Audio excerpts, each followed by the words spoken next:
Hakim Konstitusi RI Dr. Daniel Yusmik Pevo, SH Hamum, menyatakan perguruan tinggi selalu menjadi mitra strategis Mahkamah Konstitusi dalam menyebarluaskan gagasan konstitusionalisme dan diseminasi putusan-putusan MK. Hal tersebut ia sampaikan saat menjadi keynote speaker pada kuliah umum yang bertema Kedaruratan Konstitusi, menyikapi potensi konflik pada pemilu 2024 yang diselenggarakan oleh Himpunan Mahasiswa Sosiologi Universitas Palangkaraya pada Jumat 22 September 2023. Ia mengungkapkan perguruan tinggi merupakan sahabat pengadilan, friends of the court, dalam menjaga dan mengawal konstitusi dan supremasi hukum.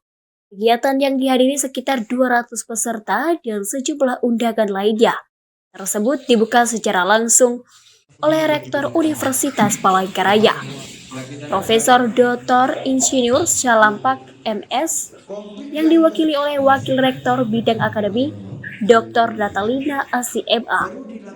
Dalam sambutannya mengapresiasi Himpunan Mahasiswa Sosiologi Universitas Palangkaraya bisa mengundang Mahkamah Konstitusi sebagai narasumber pada kegiatan tersebut. Ia berharap mahasiswa tidak hanya diajar oleh dosen saja, melainkan juga praktisi-praktisi dari luar dan dalam mendukung program pemerintah, yakni MBKM. 9.000 lebih jumlah mahasiswa Universitas Palangkaraya dan merupakan pemilih pemula, dan sebagian besar adalah generasi Z. Melalui kegiatan-kegiatan seperti ini akan ada tambahan pengetahuan. Untuk hal tersebut, Fakultas Ilmu Sosial dan Ilmu Politik khususnya jurusan Sosiologi telah melaksanakan amanat demokrasi. Dalam kuliah umum ini juga menghadirkan narasumber lain, yakni akademisi jurusan Sosiologi FISIP Universitas Palangkaraya, Dr. Andri Elia SEMSI, dan Kasubdit Politik Dintelkam Polda Kalteng, AKBP Yoyo Roswandi SHMAP. Saat ditemui awak media usai kegiatan tersebut, Hakim Konstitusi RI Dr. Daniel Yusmik Pevo SH Hamum berpesan agar mahasiswa memberi hak pilihnya pada pemilu 2024 nanti. Dengan demikian mereka memiliki kesadaran berbangsa dan bernegara, karena mereka yang akan menentukan Indonesia di masa mendatang. Saya kira kuliah umum pada sore ini sebagai sebuah upaya pemberdayaan semua, khususnya mahasiswa sebagai pemilih pemula, dan saya kira ini sebenarnya tanggung jawab dari KPU, tapi kehadiran kami semua narasumber saat ini saya kira sebagai sebuah kesadaran untuk berbangsa dan bernegara, dan besar harapan saya paling tidak bahwa dengan menggunakan hak pilih tentu mereka akan, di samping mereka akan cerdas memilih, tapi mereka punya kesadaran berbangsa bernegara yang baik ke depan. Karena mereka generasi muda ini kan mereka lah yang akan melanjutkan kepemimpinan masa yang akan datang. Saya kira adik-adik mahasiswa ini harus menggunakan hak politiknya, ya.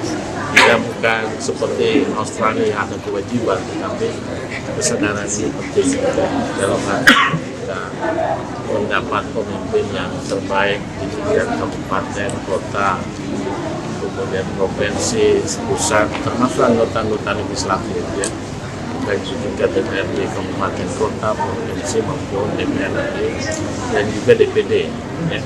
Saya kira itu dari saya. Terima kasih.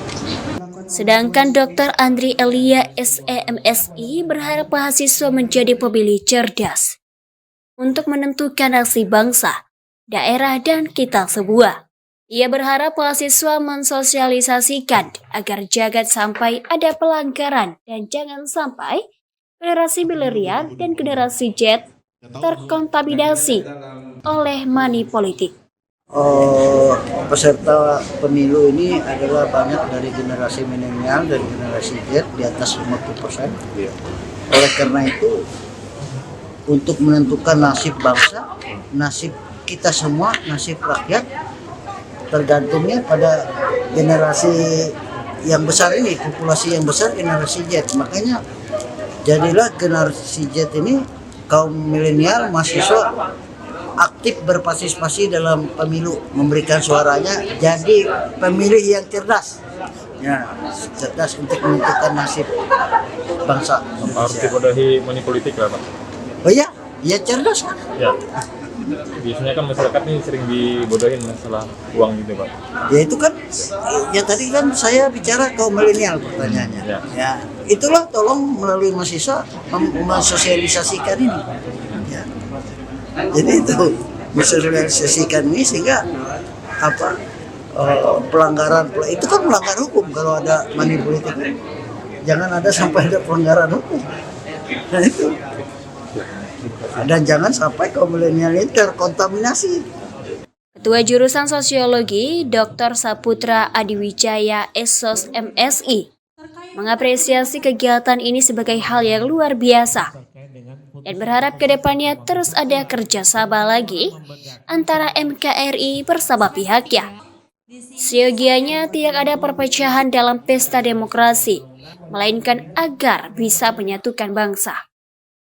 Sedangkan Ketua Himpunan Mahasiswa Sosiologi Miki Sepriadi mengungkapkan bahwa acara skala besar ini dengan berani mengundang Mahkamah Konstitusi RI sebagai bentuk tanggapan atas isu-isu politik SARA di Kalimantan Tengah.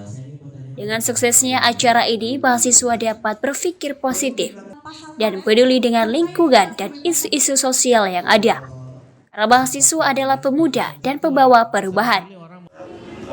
Luar biasa memang kegiatan ini. Saya berharap ke depan ada hal kerjasama lagi antara kami dengan MK terkait kegiatan ini. Kalau kita melihat pesta demokrasi mestinya bukan jadi sebuah pesta konflik. Masa setiap 5 tahun kita selalu konflik, karena itu rentan dan perpecahan. Harapan saya dengan kegiatan ini justru menyatukan, memberikan menjadi pemilihan cerdas untuk semua hal yang lebih bermanfaat bagi bangsa dan bangsa. Di sini saya melihat juga terutama di Kalimantan Tengah, seperti yang baru-baru adanya PJS di Barito Timur, atau Barsel saya lupa. Nah di situ banyak konflik.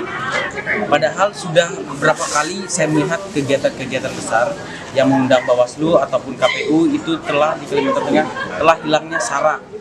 Padahal ternyata itu masih banyak.